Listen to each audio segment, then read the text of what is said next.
सल्लल्लाहु अलैहि या रसूलल्लाह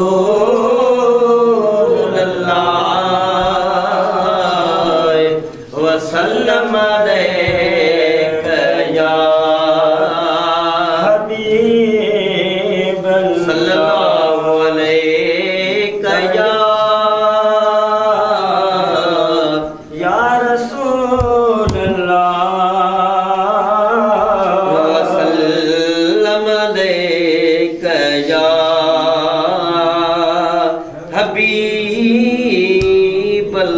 हबीबल्लाह। शानो बयानो ते आकबो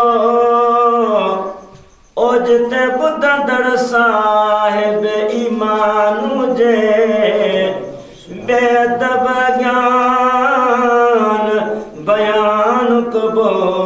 तुड़रे सुखान खान हो जाए जनो सयाद जो सब कुछ बल दुश्मन पाकिस्तान हुजे तैके लहर नाए को लोडो मीरल गुराजी मदीने जो जानो सल्लल्लाहु अलैका या रसूलल्लाह वसल्लम अलैका या हबीबल्लाह।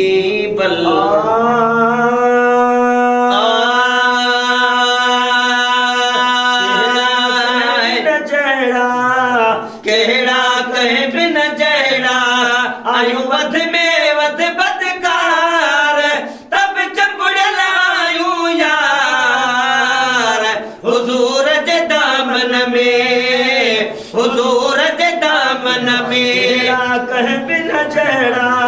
केड़ा कहे बिन जड़ा आयु वध में वध बदकार तब चंबुड़लायू यार हुजूर जे दामन में हुजूर जे दामन में आहे ताज धड़ी हाथों मुंह सबने की तस्दीक वालज पाल मोहम्मद मिड़नी लजपालन खेली आहे ताज धड़ी हाथों मुंह सबनी की तस्दीक वालज पाल मोहम्मद मिड़नी लजपालन खेली का लजपालन खेली चांदन के बेनार अच देर न कर दिलदार हुजूर जे दामन में हुजूर जे दामन में कह बिन जहरा कहरा कह बिन जहरा अनुवद में वद बदकार तब चंबड़लायू यार हुजूर जे दामन में हुजूर जे दामन में दिहाड़ा खड़काया थी दोस्तन जा दरवाजा पंहिंजे पसंद हित मिलंदा तोखे तोहफा ताज़ा थोड़ा दिहाड़ा खड़काया थी दोस्तन जा दरवाजा पंहिंजी पसंद हित मिलंदा तोखे तोहफा ताज़ा ताज़ा या अहड़ी या दरबार हुजूर जे दामन में हुजूर जे दामन में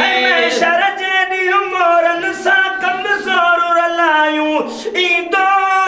सदस नवाल हंद जो झंडो झिरमिर लायूं शरज दी मोरन सा कमज़ोर रलायूं ईंदो सदस नवाल हंद जो झंडो झिरमिर लायूं ईंदो खजादत कार रहमत जावस कार हुजूर जे दामन में हुजूर जे दामन में कह बिन जहरा कहड़ा कह बिन जहरा आयु वध में वध बदकार तब चंबुड़लायू यार हुजूर जे दामन में हुजूर जे दामन में जड़ो जन समझो आसे पहचन कोरट ताई वाह मोहम्मद साईं है पाण चढ़ो जन समझो आसे पहुंचन को रटताई हुसन था से खुद चवंदा पो वाह मोहम्मद साईं गॾिजी हीअ गुफ़्तार ओ हली दाख़िल थियो दरबार हुज़ूर जे दामन में हुज़ूर जे दामन में कह बिन जहिड़ा है कहिड़ा कह बिन जहिड़ा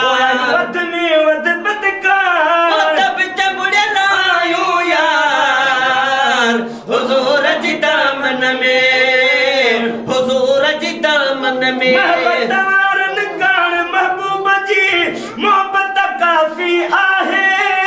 हाजी गुलाम नबी शक नाहे रसूल शाफी आहे है मोहब्बत वारनि कान महबूब जी मोहब्बत काफ़ी आहे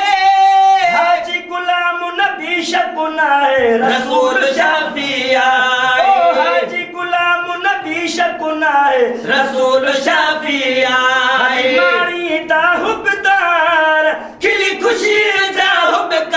हुबकार हुज़ूर जे दामन में हुज़ूर जे दामन में कह बिन जहिड़ा है कहिड़ा कह बिन